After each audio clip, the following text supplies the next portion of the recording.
mean that happy child? That ain't no happy child. He tortures toys just for fun.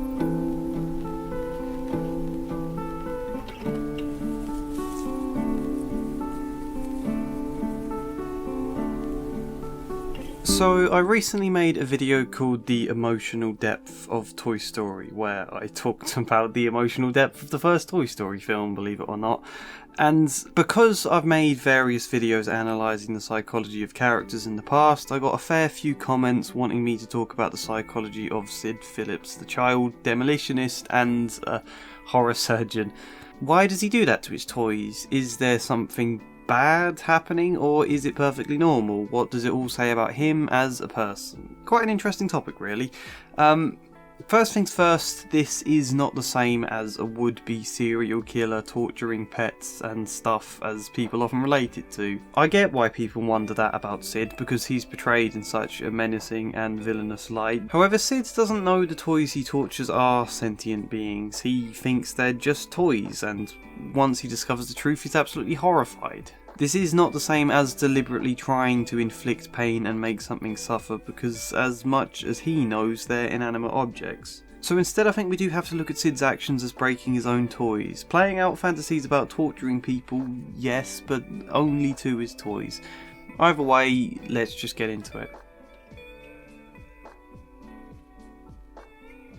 I think the most obvious point would be to make about power. Breaking and torturing completely helpless and powerless toys is a way of playing out feeling powerful and dominant and in control. In all his games he seems to have total power, as the doctor trusted to perform difficult surgery, or the interrogator questioning Woody, or an astronaut sending Buzz into space. But I think it's quite a common projection, pour all his own helpless and powerless feelings onto these other toys in order to play at and try to experience feeling powerful. Which in itself I think is perfectly fine. I think all kids play at games of feeling powerful sometimes, because that's kind of what play is. Acting out different experiences, exploring them in a non-real, safer way. That said, all his games seem to revolve around this. He has a wealth of toys he's pulled apart and likely done similar games of torture and surgery with, which suggests it's quite an intense feeling. I should say as well, if you hear a lot of banging, that would be because there is a storm outside the window. Sorry about that, I can't do anything. Power is a key feeling being explored here, however, and with the extent to how it's explored, you might speculate Sid has been made to feel quite powerless and weak and pained at the hands of someone else, someone potentially cruel. The obvious person you'd speculate is the dad, who appears only asleep before the TV, possibly drunk. But I think that's a massive speculation to be making from very little evidence. It's too easy to just point at someone and say, oh, there's abuse, as though that explains everything and it's the matter solved and spares us having to think any deeper. So maybe that's true. Maybe not, we have absolutely no idea, and my instinct is to think no. Perhaps it's best instead to consider what else we do know of Sid. There's quite clearly a level of splitting going on in the family here, as you'd expect in most families. Hannah is the good, perfect, nice child, whereas Sid is the horrible, nasty, uncaring child. And I talked a bit in my video on the film itself how siblings can often lean extra far into differing roles to make it as clear as possible that they're nothing like each other. She's into tea parties where he has a poster that says "I love explosives." We know Sid isn't just that. We hear him dreaming about riding a pony. I want to ride the pony. He also has this very clear bad boy image that all of these acts, blowing up army soldiers and decapitating toys, make very clear. These are acts he could be flaunting for his family to see. I am really, really bad. I guess there's a few things to say here, really. One is the cultural expectation for boys to be tough and a bit bad, particularly as this is almost 30 years ago, which is mad to consider. If Sid felt that was something he needed to be, particularly if he didn't necessarily feel it inside, he might do all sorts of semi-public acts of being bad and tough and getting involved in danger to make it as clear as possible to his family, to his dad, to everyone in the neighbourhood that he is a tough, dangerous kid. You know, maybe if I wear a t-shirt with a skull on it and have posters of metal gigs and steal a danger sign from a site, maybe it'll make me look tougher and feel tougher inside. But not to say that wearing skulls and metal posters always means that, definitely not, but it's also exactly the sort of cultural assumption people would have made, particularly back then. I can't believe it's almost 26 years ago this film came out.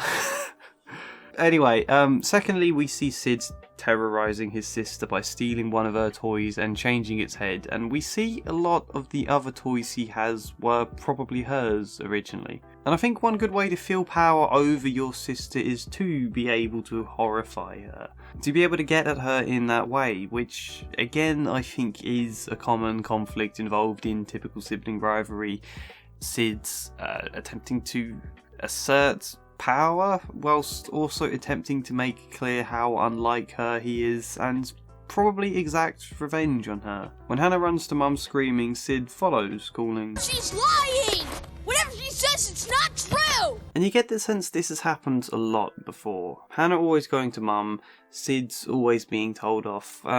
Sid probably feels he isn't as liked by Mum as she is. Again, this is speculation, but he could resent that deep down, and then wish to take it out on her, whilst at the same time leaning even further into this image of the nasty boy, kind of reversing his feelings, I guess, telling himself, so what, I'm not liked, so what, I'm seen as horrible, I enjoy that, it amuses me, I delight in horrifying my sister and possibly my parents.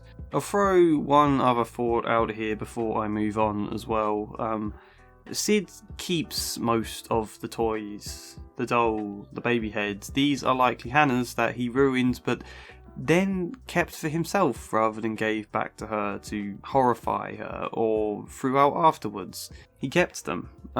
And this one definitely is conjecture. I'm sorry, so much of this video is just throwing out a mix of possibilities, but we're given so little concrete evidence to go on in this film. Anyway, it's possible Sid wants to play with Hannah's toys, or at least show some curiosity towards them and her play and all of that. But knowing he's a boy who's meant to be tough, knowing he wants to be as unlike his sister as possible, otherwise I think they would be in direct competition for their parents, he can't quite bring himself to directly play with her toys, certainly not to join in her games. The closest he comes is to keep altered versions of her toys. A very, very faint curiosity there about Hannah and her games and all of those feelings, but kept at a great enough distance and removed enough that he doesn't have to feel shame about the curiosity. Maybe.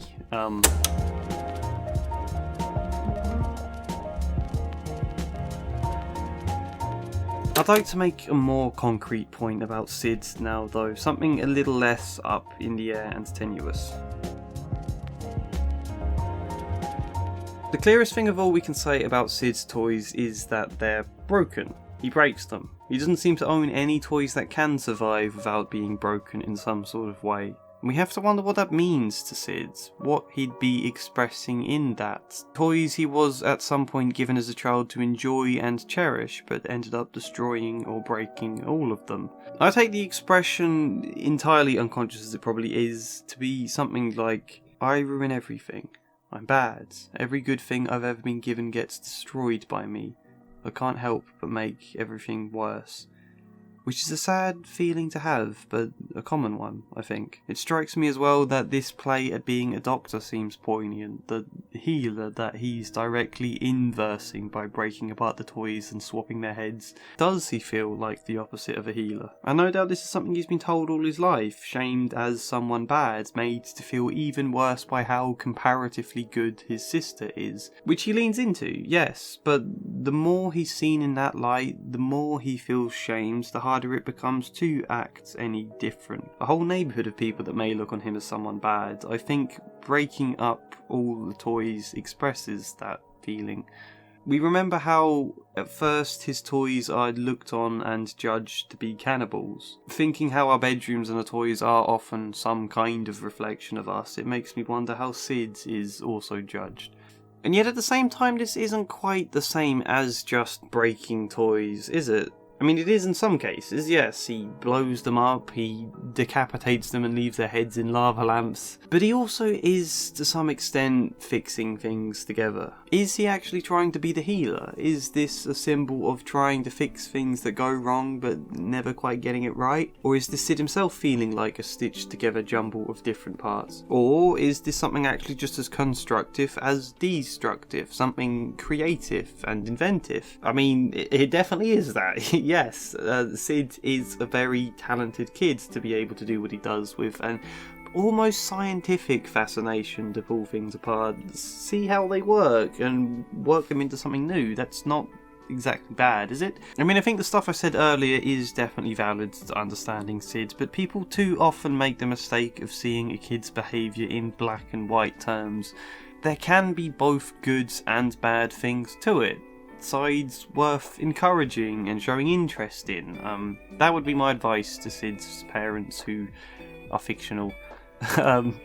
Not just to shame him for being nasty, but recognise, oh, you've got quite a talent here actually.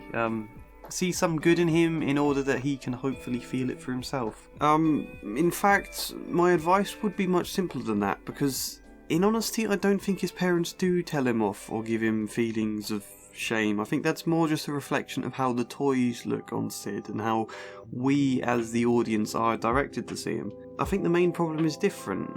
Hannah ran off to tell Mum about her doll, but Sid isn't ever made to fix it again or to give it back to her, so she can't have done much. He very clearly ordered a rocket online and nobody cares. This is a kid who is doing all sorts of dangerous stuff in and around the house, none of it kept hidden from his family, all very much where they can see. I think this is a kid who wants to be noticed, who feels ignored, no matter how many big or stereotypically bad things he does.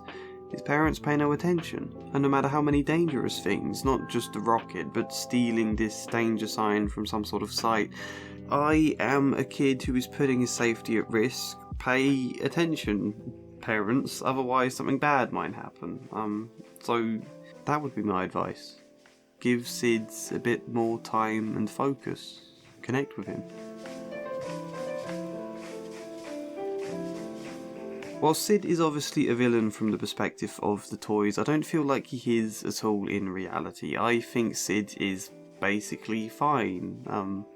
As much as I did run off with all sorts of ideas about his behaviour at the beginning, I think he is fine. He's an ordinary child with various feelings to work through, definitely, and his parents don't appear to be helping him work through much of it, but I have every confidence Sid would grow up as ordinary as anyone else ever does.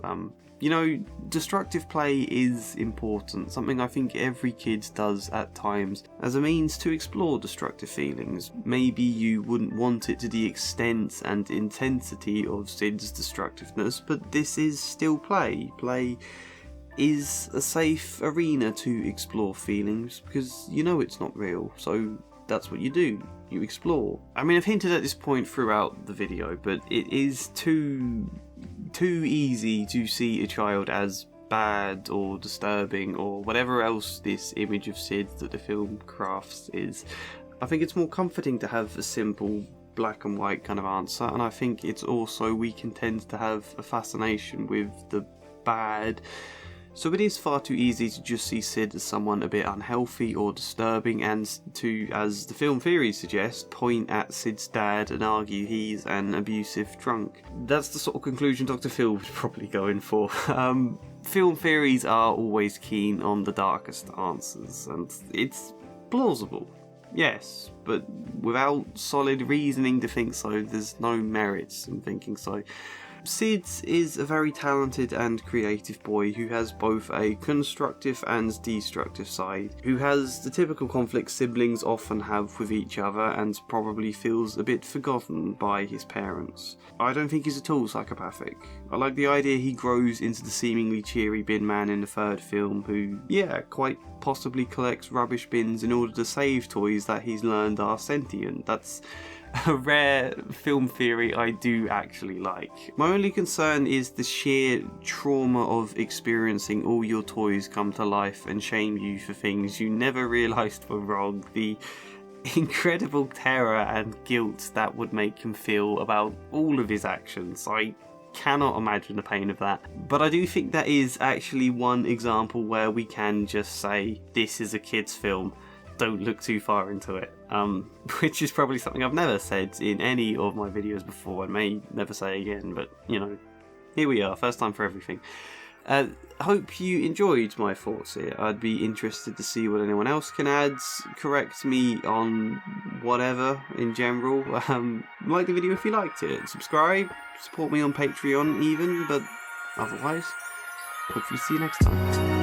And as ever, a special thank you goes to Devin, Kestrel, Arwen, Janice McMahon, Luke Hoare, CrzychuKB, Michael Gallagher, InSquares, Dustin Paulson, Brian Herring, Samara Salsi, Sharkov2814, Joshua C. Follier, Chad Bramwell, Incomplete Sentience, and Nicholas Patrick.